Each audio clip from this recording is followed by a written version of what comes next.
I was inspired to make this video today by the now confirmed lack of VRR for the Nintendo Switch 2, once again reigniting the discussion around HDMI 2.0, HDMI 2.1, and their supposed support, or lack thereof, of HDMI forum variable refresh rate, which I will shorten to HDMI VRR for the remainder of this video.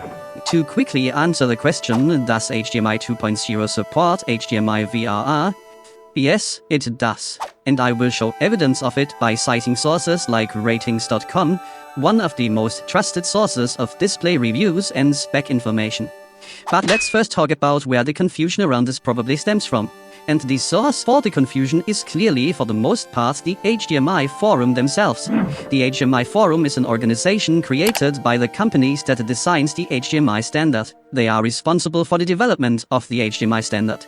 Sadly, in recent years, their standards became more and more convoluted. The most confusing factor in all of this is their naming scheme. They first released HDMI 2.0, which supported 4K at 60Hz and HDR, as well as 1440p at 120Hz. It only became confusing when they introduced HDMI 2.1. HDMI 2.1 brought with it new features, like the one that is the topic of this video, HDMI VRR, or stuff like auto low latency mode. See, it became confusing because these HDMI 2.1 features were something that could be implemented into HDMI 2.0 devices as well, and the Xbox One S, Xbox One X, and some Samsung TVs did just that. So suddenly HDMI 2.1 features were found in HDMI 2.0 devices. And what did the HDMI forum do to make it less confusing?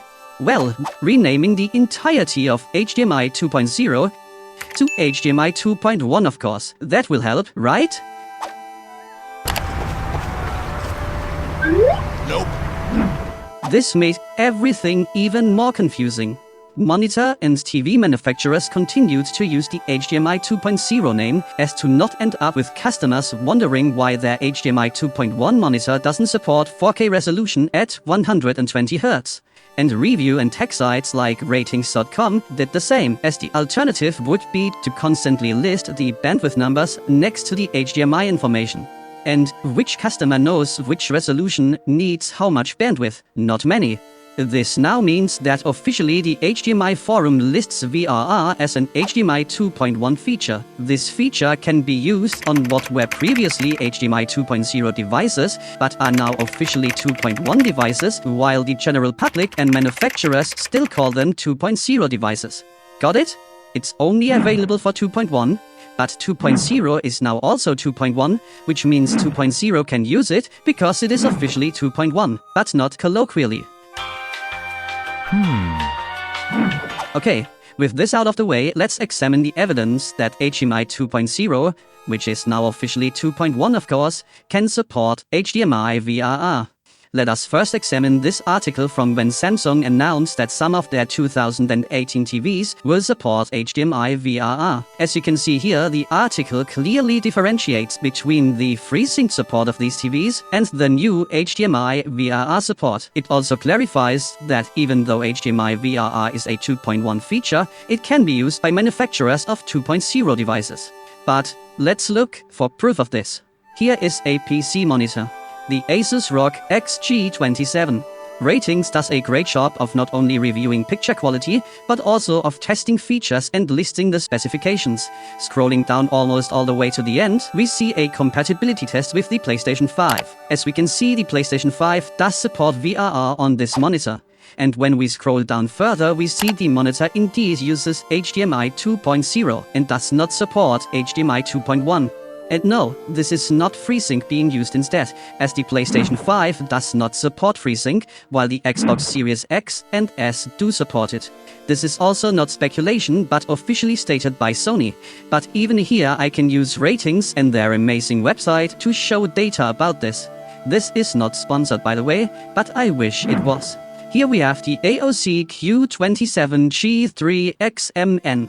Can screen manufacturers please stop naming their monitors like this? Like, what the fuck is this? But names aside, let us look at the compatibility tests. As we can see here, the PlayStation 5 does not support VRR on this monitor. But if we look here, we see that the Xbox Series X and S do support VRR.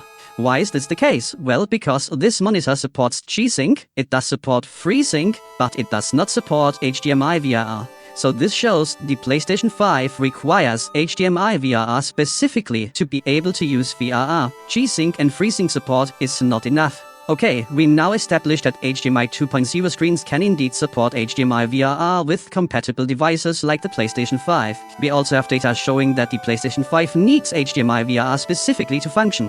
Now let us show data proving that it also works the other way around, with HDMI 2.0 devices supporting HDMI VRR on HDMI VRR compatible TVs. The HDMI 2.0 device in question is the Xbox One S. And yes, we will once again use ratings, still not sponsored, to show this. If we look at their review for the LG CX OLED TV, and if we go down into the specifications, we see it is a TV with HDMI 2.1 ports. The interesting part, however, comes when we scroll further up and look into their test method for the VRR support of this TV. LG TVs back then and up until very recently had separate options in their settings menus for FreeSync and G-Sync/HDMI VRR. Meaning, if you disable FreeSync, the only devices that will be able to use VRR on this TV are devices that support either G-Sync or HDMI VRR. G-Sync, of course, is an NVIDIA proprietary standard, only supported by NVIDIA GPUs. Ratings wanted to test the HDMI VRR compatibility of this TV, but back when this review was written, neither the Xbox Series X and S nor the PlayStation 5 were released yet.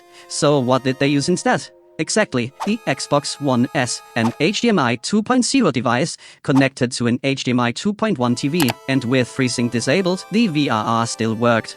This means the Xbox One S, which uses an AMD GPU and therefore has no G-Sync support, used the HDMI VRR standards to enable the use of VRR on this 2020 LG TV. Here is also an article by TechRadar.com about VRR, where they also talk about HDMI 2.0, 2.1, and the confusion surrounding it, citing that HDMI 2.1 is essentially just a collection of features that can be used but don't have to be used.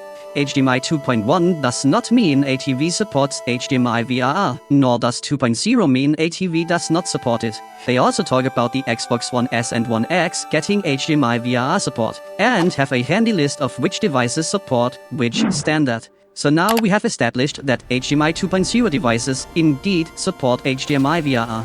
We have seen the reason again why HDMI 2.0 is now officially under the HDMI 2.1 umbrella, and we have established in part 1 that HDMI 2.0 TVs and monitors indeed support HDMI VRR by looking at compatibility tests with the PlayStation 5 that needs HDMI VRR support to enable VRR, while showing evidence of this by looking at 2.0 screens that support G-Sync and FreeSync but not HDMI VRR, and the PlayStation 5 not being able to use VRR on such a monitor.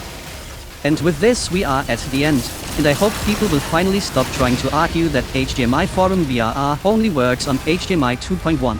I absolutely blame the HDMI Forum for this annoying confusion. They should have never called HDMI Forum VRR an HDMI 2.1 feature to begin with, and if they hadn't done that, they also wouldn't have to retroactively rename HDMI 2.0 to HDMI 2.1 and act like they are all the same, just with different optional features. Because, infuriatingly, the people who claim it only works on HDMI 2.1 are technically correct, because the HDMI Forum made 2.0 into a part of 2.1. But they are, of course, in real terms incorrect, because they, like everyone else aside from the HDMI Forum, still use the old naming convention for 2.0 and 2.1. But the bottom line is, the HDMI version that everyone calls 2.0 does support VRR.